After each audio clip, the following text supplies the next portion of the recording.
Well, more speculation has been raised on the reasons for NATO's intervention in Libya. And as RT's Laura Emmett reports, the organisation may have been trying to prevent Gaddafi from burying the American buck.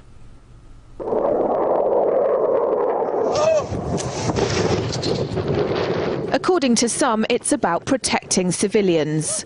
We must not tolerate this regime using military force against its own people. Others say it's about oil. The only reason they're interested with Libya is about the oil. You'd think we'd be in Iraq if the major export there was broccoli.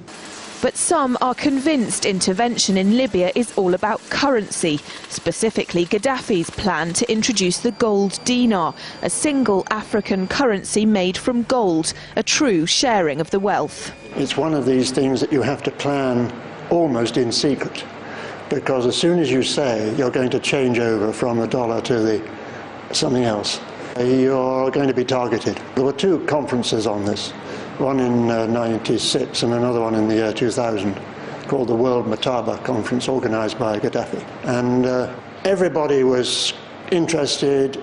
I think most countries in Africa were keen. Gaddafi didn't give up.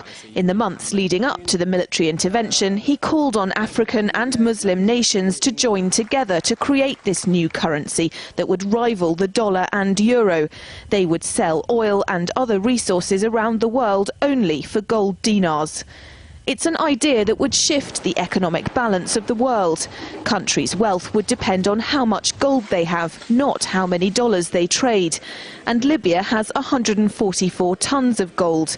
The UK has double that, but 10 times the population. If Gaddafi had an intent to try to reprice his oil or whatever else the country was selling in the global markets and accept something else as a currency, or maybe launch a gold dinar currency, any move such as that would certainly not be welcomed by the power elite today who are responsible for controlling the world's central banks. So yes, that would certainly be something that would cause his immediate dismissal and the need for other reasons to be brought forth for removing him from power. It's happened before. In 2000, Saddam Hussein announced Iraqi oil would be traded in euros, not dollars. Sanctions and an invasion followed. Some say because the Americans were desperate to prevent OPEC from transferring oil trading in all its member countries to the euro. The UK's gold is kept here in a secure vault somewhere in the depths of the Bank of England.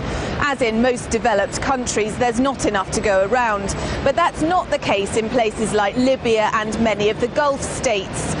A gold dinar would have given oil-rich African and Middle Eastern countries the power to turn around to their energy-hungry customers and say, sorry, the price has gone up and we want gold. Some say the US and its NATO allies literally couldn't afford to let that happen. Laura Emmett, RT, London.